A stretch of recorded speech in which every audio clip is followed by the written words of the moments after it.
आज अशा एका प्लेअर बद्दल बोलायचं आहे. तो आपल्या भारतातला नाही, तो आहे पाकिस्तानचा. काल पाकिस्तान ऑस्ट्रेलियाची मॅच होती, त्याच्यामध्ये पाकिस्तान जिंकली. 27 रनांनी हरवलं ऑस्ट्रेलियाला. त्याच्यानंतर शादाब खान बोलला की आम्ही इंडियाला हरवू शकतो. चॅलेंज दिला की 15 तारखेला आम्ही इंडियाला हरवून टाकू. नंतर असा म्हणाला की इंडिया फक्त आपल्या होम ग्राउंडवरच 200 मारते. नंतर असं म्हणाला की श्रीलंकाची पिच थोडी वेगळी आहे. तर शादाब खानला फक्त आठवण करून देणार. इंडियाची आणि साऊथ आफ्रिकेची मॅच झाली 2025ला. इंडियाचा साऊथ आफ्रिका टूर होता, तेव्हा इंडियाने साऊथ आफ्रिकाला हरवलं होतं. 200च्या पुढे टार्गेट दिलं होतं. बोला काय बोलायचं. तुम्ही एक मॅच काय जिंकले, एवढं चॅलेंज करायला लागले. सॉरी, तुम्ही दुसऱ्या टीमला चॅलेंज करा ना.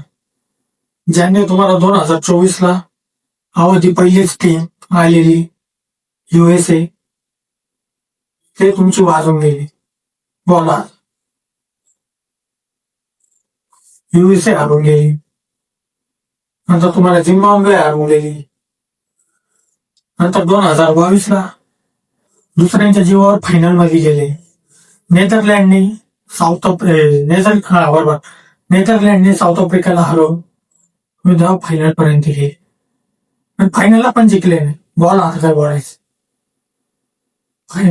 फायनल पण जिंकले आणि तिथे इंग्लंड जिंकली होती. त्यानंतर सेमी फायनल पण तुम्ही हारले ऑस्ट्रेलिया बरोबर. त्याच्यामध्ये शादाब खानने हसन अलीने घाण केली होती, ती कॅच सोडली होती. होला,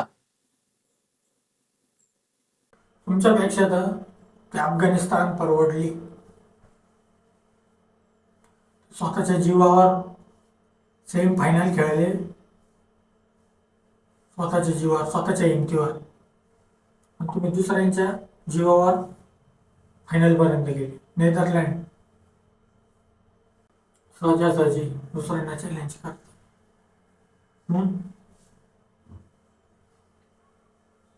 काय बोलावा तुमच्याबद्दल. चला याच्याबद्दल बोलण्याच होते का, आता काहीच नाही साईड. आजची व्हिडिओ बस एवढीच होती. लाईक शेअर सबस्क्राईब नक्की करा. जय हिंद, जय महाराष्ट्र.